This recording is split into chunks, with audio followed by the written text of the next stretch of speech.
What's up? What's up? What's up, everybody? It's your boy Justin Danforth, and I'm here with Edward Scott. This is something new. We're gonna start. We're gonna try it out, see how it go. Hopefully, we'll be able to provide a whole lot of value for those currently in situations and currently coming out of situations and overcoming those situations. Right?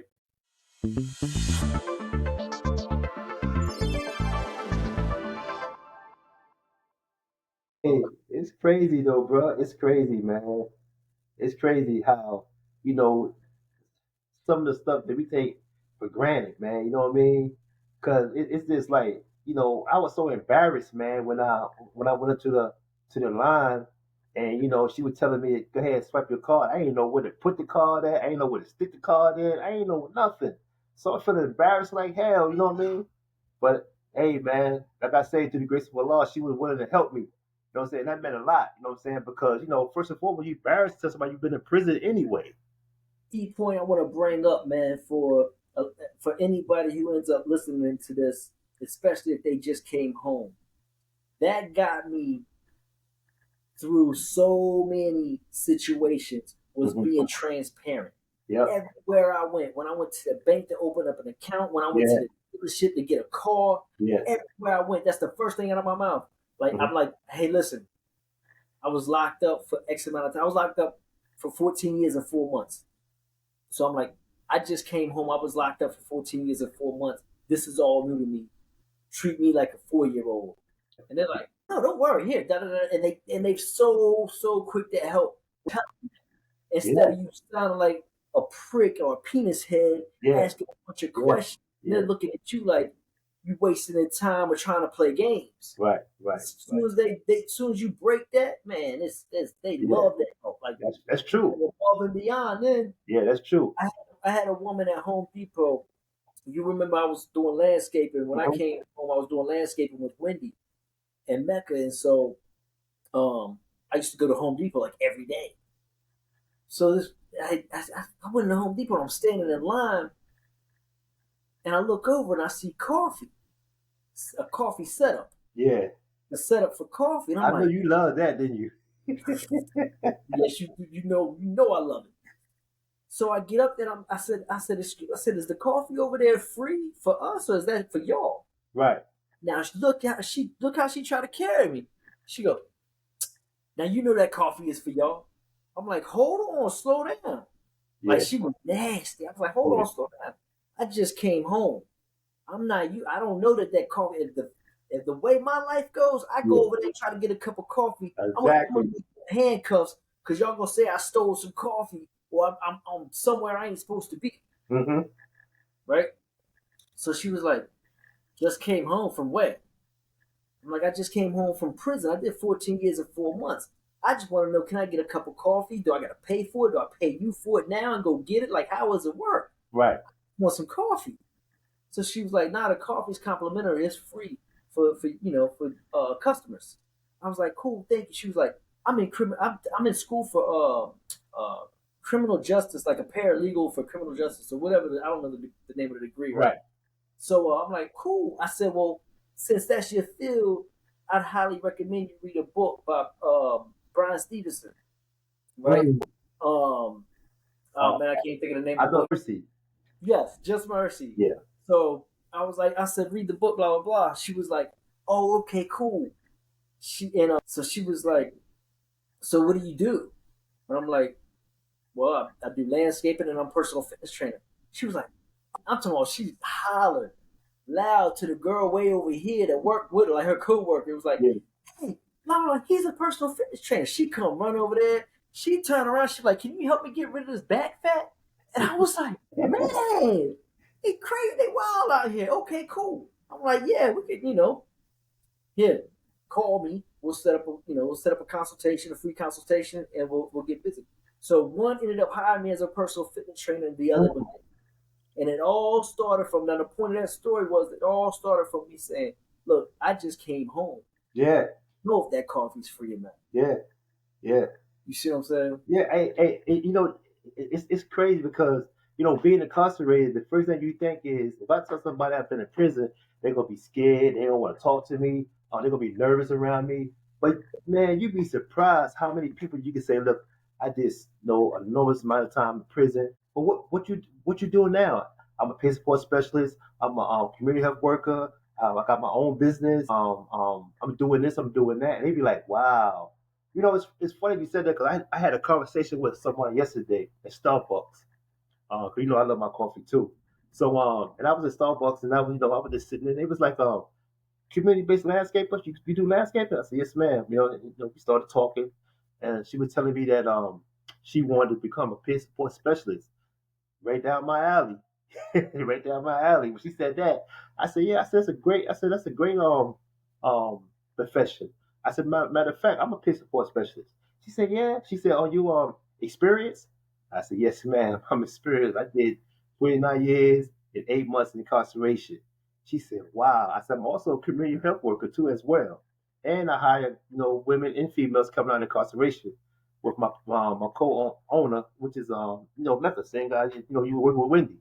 And she was like, you do all that? I said, yeah. She said, wow. She said, well, I'm not experienced, but I do tip my hat off to you, you know what I'm saying, for you to come out here and turn your whole life around. So you'd be surprised how many people is root for people that's really coming out. Because a lot of people, when they talk about prison, when you talk about prison, they think about some old crazy stuff that be happening on TV. That's not prison. So I mean, now I'm not afraid to say, yeah, I've been incarcerated.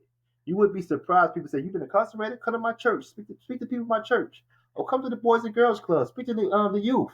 You know what I'm saying? All that stuff like that happens for an individual when he come out of prison, man. So I'm not afraid to say it no more. Society, Mhm.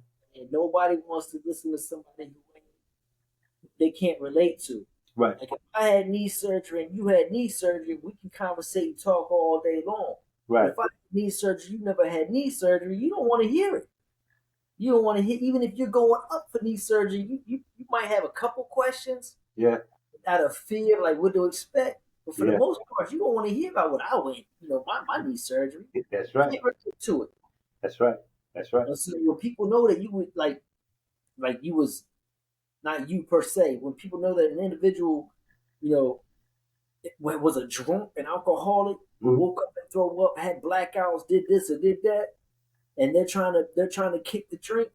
Right, That's who they listen to, man. right. The Right. one who read about it in a book. Yeah, Like you don't know what it feels like. You don't know what I went through. exactly. No Exactly. different than any drugs, alcohol, incarceration, any issues that an individual may have, man. But Yeah, so, and society is in need of positive influences and role models, man. yeah, yeah. Yeah, Yeah, and that's true, man. I try my best to, where I live like in the country part of Raleigh, right? And on the next town over, it's an organization. It's not a boys and girls club. They're a small organization, but they are doing a lot of mentors with the youth. So I try to volunteer my time on Fridays or either every other Friday, and I go there and I speak to the youth. I share my story. You know what I mean? I inspire them. I motivate them. You know what I mean?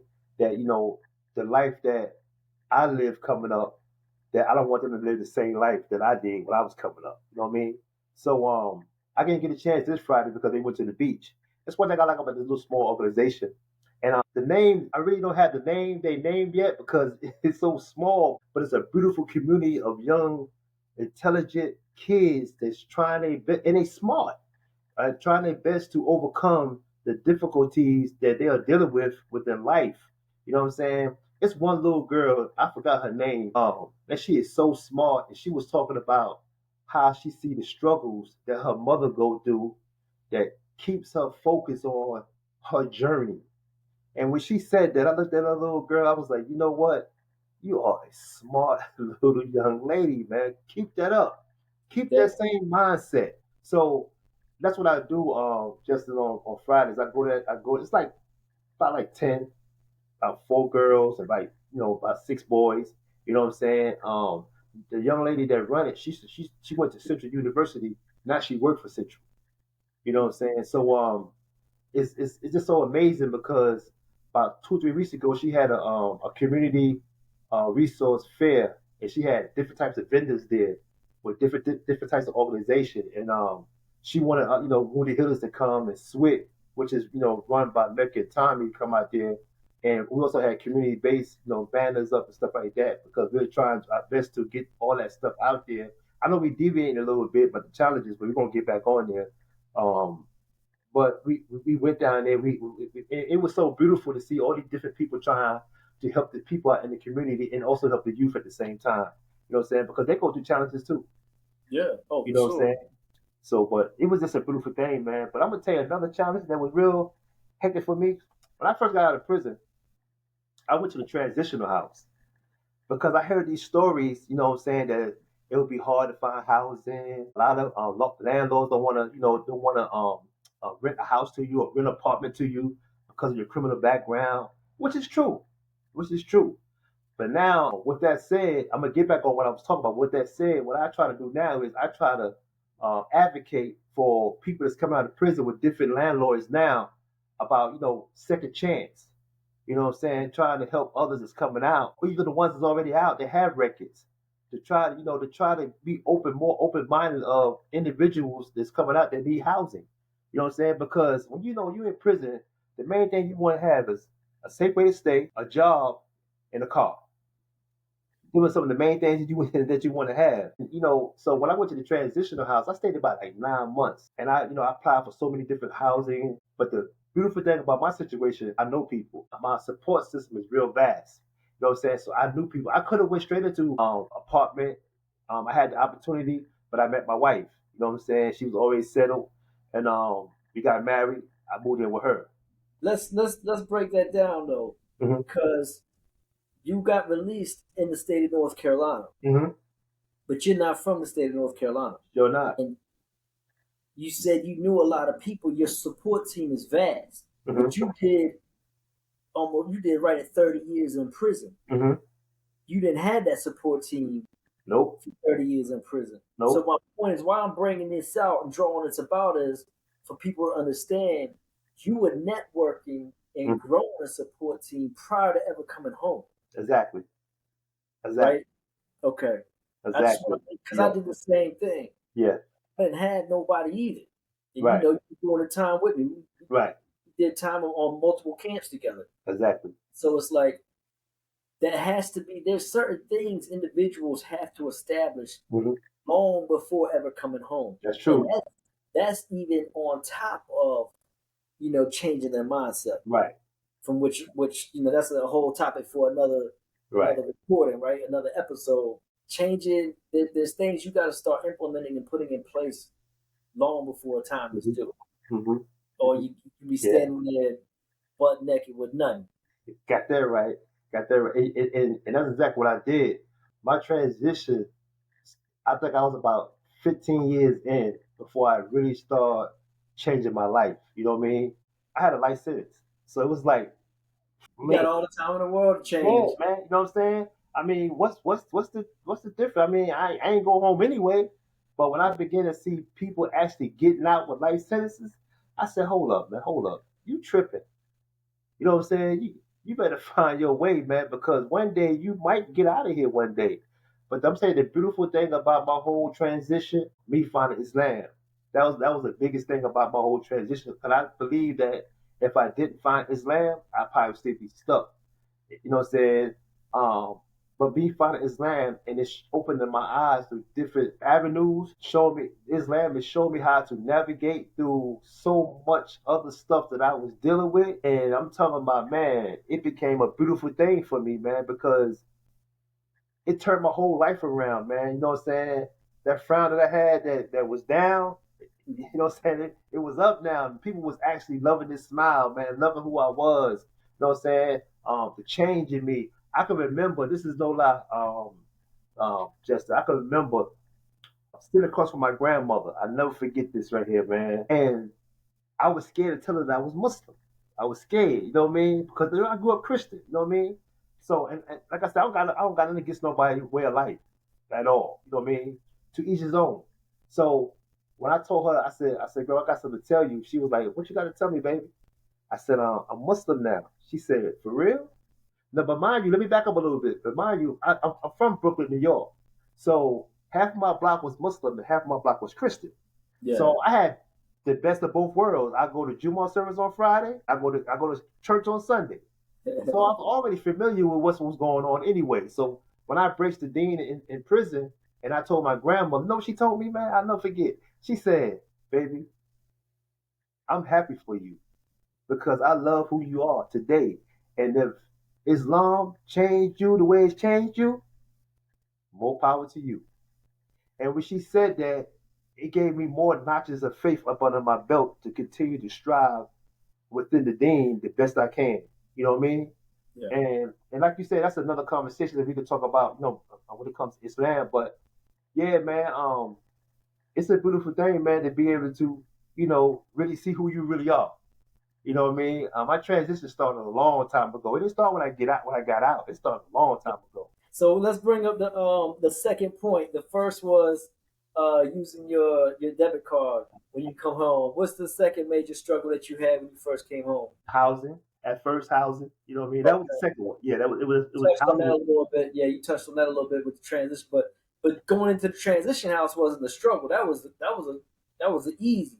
So Hmm. finding housing from there is what you're saying you struggle with. Right, exactly. Because before I met my wife, I was trying to, get my own apartment, and it was a struggle at first trying to do it on my own. But when I began to, reach out to some of my resources and some of the people that I, interact with when I was in prison, like how we used to go to Yo Fella. You know what I'm saying? Yo Fellas, when a community of people come together, whether you Christian, Muslim, whatever you may be, non-spiritual, whatever. You know what I'm saying? It's a place in the prison system that we used to sit down and fellowship. You know what I mean? And I began to reach out to some of those folks, and I ran into a lady named Miss Judy. Matter of fact, she do podcasts now too. I ran into her and I called and I told Miss Judy, look, I'm looking for somewhere to stay. She said, I'm on it. Don't worry about it. I got you. I'm on it. So she reached out to some places. I went to fill some applications out. Went to talk to some people, and they were willing to give me somewhere to stay. Well, lo and below, through the grace of Allah, I ran into my wife and I moved in with her. I didn't have to even go through none of that stuff, man. But I want people to know that come out of prison to know that it's going to be a struggle, but you can't allow that struggle to stop you for doing what you're supposed to do. Because sometimes people, as we say, fall back on their heels because things ain't working their way. But don't let it. You know what I'm saying? Keep pushing. Reach out to some of these resources. Because believe me, it's a lot of resources out here in North Carolina for people who don't got housing, people who need Yeah. medical. It's a lot of stuff out here, man. But you got to be willing to do the work. Like I know, man, they give you a manila envelope. For all of those people who don't know, Yeah, they give us a vanilla envelope full yeah. of contacts, resources, all kinds of resources. Mm-hmm. And what most people fail to do is once they get out, is go through that envelope and start reaching out to these resources. Mm-hmm. There's programs, Mm-hmm. all kind. Man, there's so many things that they supply throughout the different organizations and programs that set people up will help set people up for Yeah, success. that's true. And That's true. and and most people will tell you, I ain't looking at that folder. Man, I ain't even open the folder. They don't want to put in the work. Yeah. So for me, housing wasn't it wasn't an issue upon my release, and I didn't go to a transitional house like you did. And however, for me, it started out to be a problem while I was still incarcerated because I found out. I think I was down to like 12 months of my release, and what I found out was I had to have a home plan in the state of North Carolina. Mm-hmm. Now I'm not from North Carolina. I don't have no family and friends in North Carolina. So I've got to find a place to live. If I don't have a home plan in North Carolina, they're going to release me to the county sheriff, who is then going to lock me back up as a violation of my parole Mm. because I don't have a place to live. So I had to find a place to live. So the first thing I did was I went to my case manager and was like, "How do I find a place to live from in here? Like, how does this work?" So she was like, "If you don't have nobody to help you and nowhere to go, then here's a list of homeless shelters. So she helped me reach out to homeless shelters, and I got put on the backlog for a few homeless shelters because they were backlogged. So I'm like, if I can at least just get out, just let Right. me. I'll stay at a homeless shelter. If I can do time. I can do freedom in a homeless shelter. That's right. But with these, I got put on the backlog for some homeless shelter. But like you said, throughout the volunteers, the Yoke Fellas organization that was coming into the prison, those people that were there to try to help and support us coming home, I had met Simone and David. Hmm. They own a little double wide trailer on their land that they had rented out to somebody prior to somebody else who had got released, and he kind of did them dirty, right? I heard. So they were yeah. So they were like they weren't gonna rent the place out to nobody else coming home from prison. And so I went to Simone. I was like, hey, I heard y'all got a place for rent. Is there any way I can rent it? She was like, well, that's David's decision. He ain't doing it no more. Blah blah blah. But I'll run it by him. So she ran it by him. David scheduled a pass to come pick me up. We went to McDonald's because McDonald's was right there. We Yeah.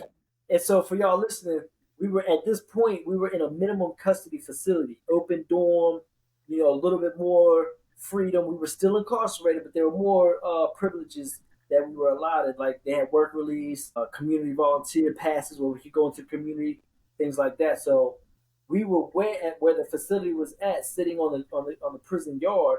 We could see the McDonald's golden arches, and we could smell the fries. Yeah. That was kind of torturous, man. Yeah. Yeah. Yeah. Yeah. So we went to McDonald's, and he just kind of interviewed. Like he wanted to get a feel for me, and and they're all about helping people too. Yeah. So that's what he really wanted to help. But he let me know straight up. He was like, I'm not gonna lie, I really ain't comfortable after the last person. He said, but I know what one person does, the next person. So I was like, you tell me what I need to do, man. And we had a good conversation. So he told me how much money I needed, first and last month's rent, basically. So what I did from there, I was working as the assistant for Miss G Cook School, Food Service Technology. I had access to a computer, not access to internet, but just like I think it was Word '07, Microsoft Office '07, so I could create flyers. So that's what I did. I did my research. I got on the phone with my mother. I said, call North Carolina Energy Department, call the internet company, and find out the deposits or how much money I need to get all this stuff turned on. And I knew how much I needed for first and last month's rent for David. So what I did, I drew up a flyer and I itemized everything. First and last month's rent was X amount, cell phone bill X amount, gas for 2 weeks. Because in my mind, anywhere I get a job at, they're gonna hold back a week. Right. So I ain't gonna get a check for 2 weeks. Right. So I need gas money for like 2 weeks. Internet, energy, lights, all of the things, right, that you need to be established. And it all came up to like $3,100 total. So I itemized it with the prices and let everybody know real short. This is how much money I need upon release in order to reacclimate to society and make my transition successful. Right. I sent that out to 31 people asking for $100. And I told them when I needed it by. I didn't need it right now. This is when I need it by. If you can donate $100. Everybody came through except for one person, but one other person gave 200. So it came to exactly $3,100. I didn't ask for no more, no less. I had exactly enough money to get into a place, a double wide trailer, get the lights turned on, get the internet turned on. I had some gas money and money for my cell phone. Of course, I already had my mother hit me with the cell phone. You know how that works. Yeah. We had cell phones in prison. For those that Right. don't, for those that don't know, we still get cell phones in prison. Yes. Yes. So I had my cell phone money, gas money, and that was it. So what I did, I still had like a year left. All those people that were volunteers that were willing to help, I'd go to one and say, hey, if you don't mind, could you pick up some non-perishable food items? Can you give me like a 5-10 pound bag of rice? Mm. because to this day I can eat white rice with every meal all day long, every day. I still do. Like Right. my wife is like she hates white rice at this point. She could care less for it, but I'm like I'm cooking some rice. I'm cooking some rice. So white rice, salt, pepper, spices, cinnamon, sugar, all of the non-perishable items. Had that shipped to my mother. Had my mother and my sister go the week prior to my release, pick up the keys, give the first and last month's rent to David, pick up the keys, go in there, clean the place up, put in some plugins, make it smell nice, make the beds. I had some other volunteers give me shower mats. Like in my mind, I got this vision, and I got this vision like as if I'm living there. Yeah. And I was never not living there. Yeah. So I picture opening a shower curtain. What am I gonna step out onto? Right. Need a mat. Yeah. So I need a shower curtain. Yeah. So I got all of the things, man. Hygiene, everything. Had my mother and my sister go in there and stage the whole place. Make the beds, put the shower curtain up, put the food in the cabinets. Like somebody's been living there forever. So when I got out after I went to DMV, went to the electric company, went to the internet company, got everything turned on. Then went there. When I walked in, it was like it was my place. Like I was never locked up. Wow. How, So how was it? How was it? I didn't mean to cut you off. Though. How was the first night? Sleeping in there.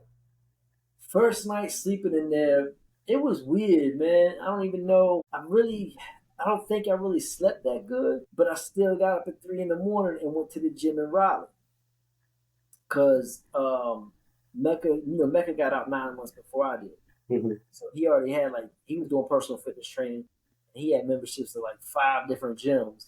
Mm-hmm. So he was like, that one there was, start with that one. And it was Lifetime Fitness. Best gym I ever been to, man. I can't Wow. find another one. I ain't found another one. I think they got one on the West Coast somewhere. Word. It's One Life, it's Lifetime. Word. Yeah, yeah. Yeah. And so I went there, and like that within the first week, I had multiple clients signed up, so they paid my membership because it's like it was 99 back then. It was $99 a month membership. Mm. But I didn't have to pay for it because I was already training people. Right. That's how I transitioned as far as housing went. So I didn't Right. really have the issue. But again, I want to bring up this point again. It started with putting in the work prior to my release date. Exactly. I just want to say that. Yeah.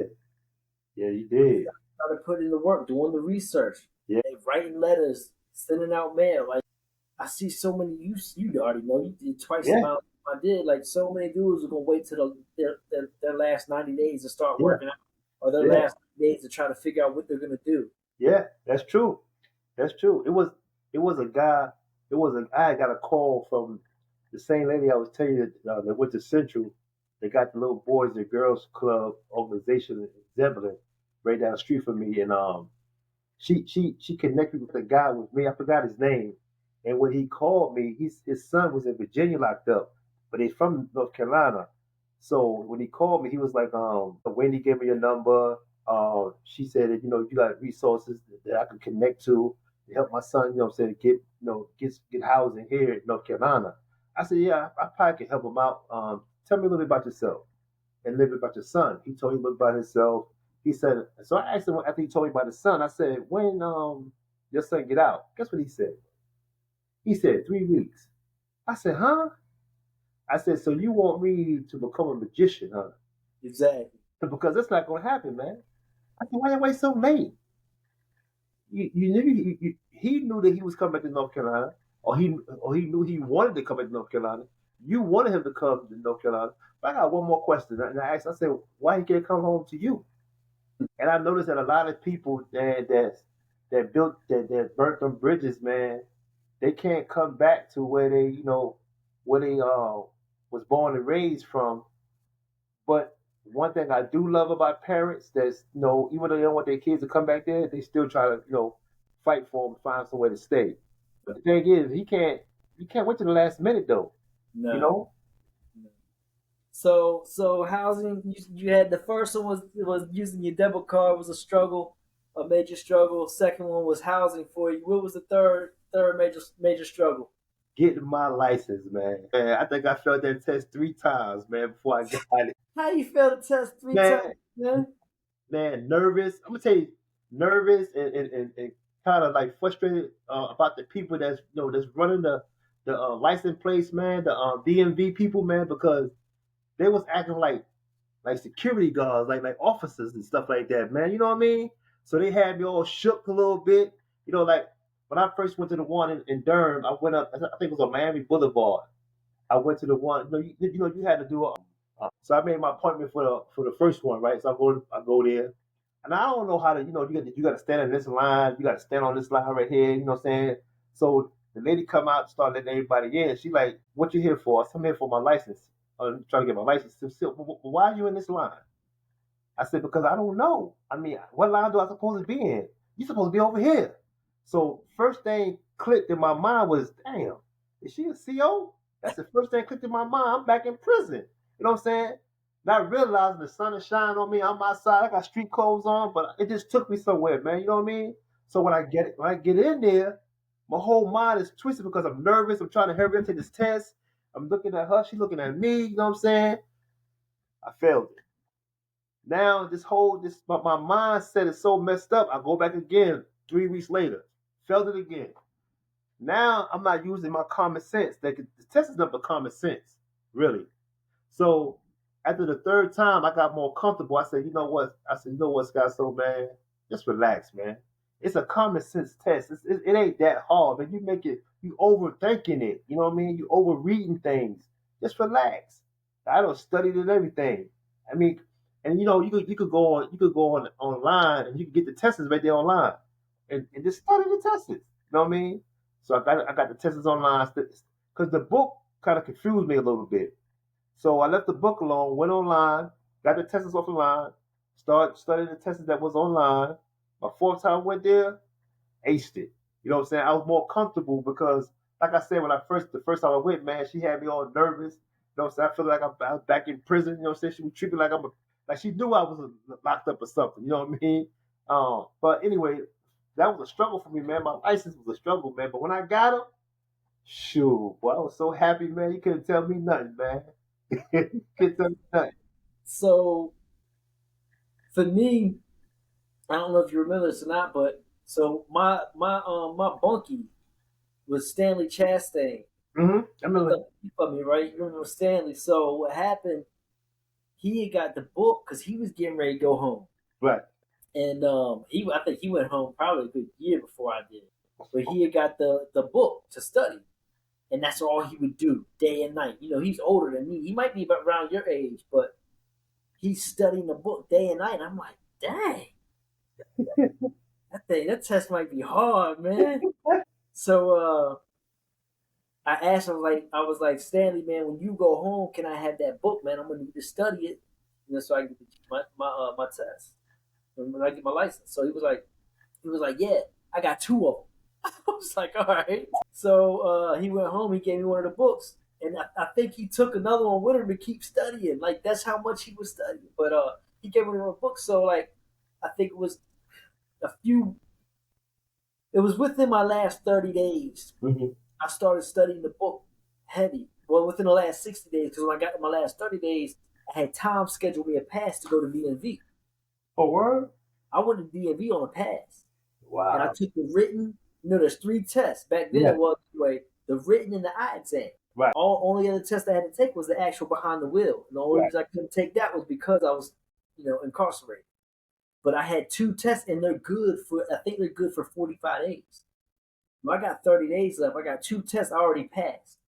So when I went there, I studied. I went down to pass, took those two tests and passed them. All I got to take is a driving test. So on my release day, I walked out of the gates. I hugged my mom, my daughter, my sister, and I got in the car with Mecca because Mecca went home 9 months before me. He bought a brand new. Back then it was a brand new a Honda Civic Sport. So I had already talked to him and everything. We already arranged this. Like I'm going with him. They're gonna follow us. I'm going to DMV. Use his car to take the driving test. So I left prison. That didn't make no other stop. Left prison went straight to DMV. Oh, and I had the appointment. My mom had already called and made the appointment because, like you said, you got to have an appointment. So I was already scheduled there based off of everything for me getting released at this time. I'll be at DMV by this time. Straight to DMV, used his car, took the driving test, passed it, got my license on the spot. And again, I can't emphasize or express the importance enough of doing the work ahead of time, like preparation, preparation. And so that's what it was. And I just studied that book long before I even was going to take a test. Let's end with that right there, man. Let's end with that. It's a totally different ball game out here. Yeah.